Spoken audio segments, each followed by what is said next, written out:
for the pre-rut for myself is typically when I like to target a buck. So for myself and the area that I hunt, I feel like it is my best time before the rut really kicks in. Now, I said earlier we can you can target a specific buck during, when the rut gets hot and heavy. We'll get into that. But for a lot of the areas I hunt, I feel like that pre-rut time frame is my time to capitalize. I've just noticed that it seems like some of the more mature deer are some of the ones that are first moving, and they're picking up those first few does coming in. And I don't know if you guys have noticed that. I've noticed that, especially on the private piece that I have that I hunt in Ohio. That's like October 25th through the 30th. Like something's going to come through there. And in previous years, I'm pretty sure it's because there's been a doe that'll come in early, and these bucks will cruise through there and check on that doe in this doe group. But I feel like that's a really good time to capitalize on some of these deer. Now, I think it is location dependent. May not be every doe group, may not just be anywhere, but that area that I like to target on that private piece, for example, it's right outside of thick bedding cover. The thick bedding cover is over on the neighbors, but the does will travel onto our property, and then right on that transition line, there we have like a 2-track, and then it goes into another edge. So it's like the first opening, and then I have a big mock scrape on where these trails converge. So there's like a very good visual for any of the bucks coming through there. It's just a solid little spot, nice little habitat funnel there, and it just seems like a lot of the more mature deer will come through there earlier in the rut. I mean, they'll come in later, but I feel like I can really capitalize on harvesting one of them in that pre-rut time frame. Do you guys see anything similar? I feel like even in other areas, not on that private piece, I feel like some of the larger bucks or more mature bucks, I'll catch them early, moving in daylight, trying to pick up some of those early does. They seem like they're always the first ones to start seeking out those first available does. And something that I always keep on record, whether it's on paper, on my phone, or in the back of my mind, is where did I see that chasing activity last year start up, and what were the dates? Like I can refer back to a place I hunt in Indiana, and 2 years in a row, on October 30th, I was in there and had a great mature deer chase a doe right by me. Couldn't get him to stop. He'd come back by 2 hours later, bumping the same doe. And the very next year, by coincidence, I didn't even think about it, I was back in there that same exact afternoon, and almost the same exact thing happened. Didn't get a shot, come runner by me, and he didn't come back by again. But just taking a mental note of where you're seeing that stuff happen, regardless of the temperature, regardless of the moon phase and stuff like that, it has been pretty, I wouldn't say successful, but you're always putting yourself in a good spot when you're doing that. I would agree with that. Over the years, I really like to let SD cams sit and soak, especially in those areas where I'm expecting some rut movement, or the areas like Jake was talking about, those doe groups and setting up cameras in certain areas. I'll let them sit, from October to the end of the year, because like you were saying, Emery, you'll pick up that rut activity on different time frames, and I feel like it is because of those does. Those does start coming in, and those bucks know they have, especially the more mature deer, they have a bead on those doe groups. And as these different does will come in, you'll see the activity pick up, and it's not all at once, right? The rut doesn't happen. Not all the does will come in at one time. They'll kind of vary, and it might be mid-October here in the Midwest, all the way up until into December. You'll get some of those younger does, the fawns that eventually come in, right? And same in the South too, right? You guys have that. You may have more of a trickle rut, and it's kind of all over. And those, I'd imagine it. I can see why you have that tactic down south, Jake, on leaving those cameras in different areas, because I would imagine you're able to pick out these different dates and different locations and just bounce around to those doe groups. Yep. I've seen exactly the same thing. And I think the reason the mature bucks are the ones that we see coming through first is because they've been around for multiple seasons. They know, that where the 2 or 3-year-olds ain't picked up on that yet. So, 2 of my biggest bucks ever have came on the exact day that I had them either on camera or seen them with my eyes the year before. I mean, the exact day, the exact time. I mean, and Chris, I think you might have seen that video, that big buck I rushed a shot on this year. It was like a 150s Alabama buck.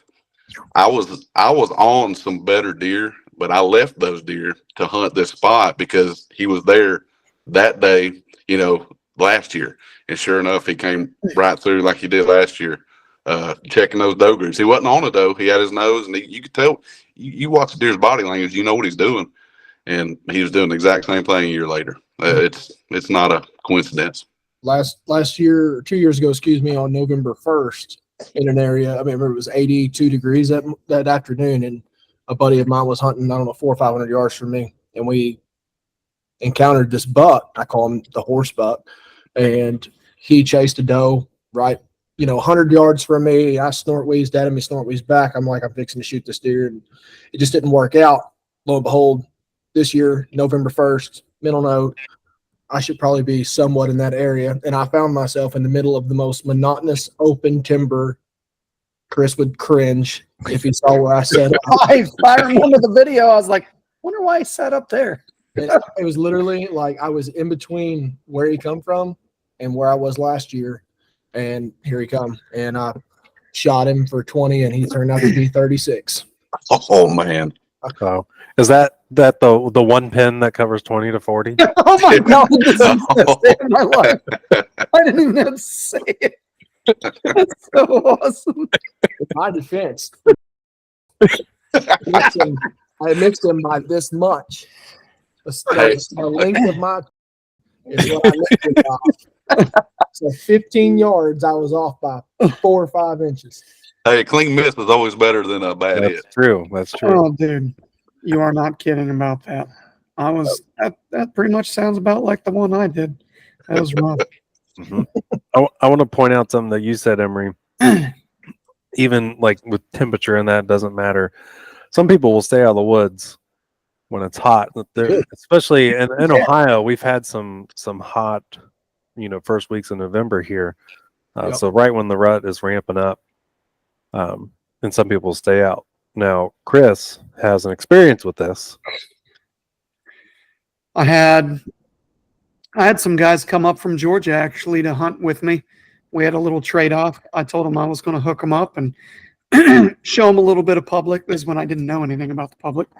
And then I had some private farms here, and he kept asking about the one because I had some good deer on it. And I was like, I mean, we can go out there, but I've never seen a mature deer on that farm. I think this week, I think it was like mid-80s while they were here. I was like, God, it was I would prefer to not go in there and ruin it because I'd like to try to gun hunt it, or at least get some rut time myself in there. And it's hot. Well, when I went in there, when they were here, I had like 160s 8, like a big 8. Oh my goodness. A huge 8. It was a big deal. And he was bedding on the property for the entire week. He was on camera 3, 4, 5 times a day. And this is when I ran corn piles and everything. Like, that deer was there. He was living there for the week. So after that, there was no like, let's just chill out. It's a little warm. And now, like, kind of goes along with what Jacob said, Emery said. I get excited when it gets hot because nobody's going to be like, I don't like sex today. It's too hot for sex, but there's plenty of lazies that won't go. And that is what justifies not getting up in the morning in their head. And then you go out and you get on deer because there's zero pressure. I mean, it's phenomenal. I do feel like it does slump the doe movement. So instead of them, they got to bounce from group to group or area to area. to find them. Whereas, Yep. I feel like that's a potentially good time to hunt some of those water sources during the rut. Like especially if it was like in between doe bedding groups and stuff. Yep. Last year, in the same area I killed my Ohio buck last year on this piece of public, and I didn't know about this other deer because I didn't check cameras until later. But it was a really nice deer. I'm hoping he's there again this year. I still have cameras in the area. I've kept the dates in mind because he was all over this area from I want to say October 30th until almost the 10th. He was bouncing around. I mean, it was a very large area, but he was just glued to this spot. The hottest day of the week. I want to say, what day was that? Like November 7th or 5th or something last year. Well, it wouldn't have been the 5th because you didn't get to go hunting that day. That's right. It was after. Well, maybe it was before that. I don't know. It was on camera. It was the hottest day of the week. It was again probably close to like 80 or something. Yeah. That buck was in there. I think it was 12:30 in the afternoon, cruising through on camera. So I just want to make that point clear that you can use this trail cam data to figure out when these doe groups are coming in to estrus. And it doesn't matter the weather, like bucks are going to be in there. You know, it may stifle the movement a little bit as far as like some of the doe movement, like Emery said, but the bucks are going to be in there looking for these does. So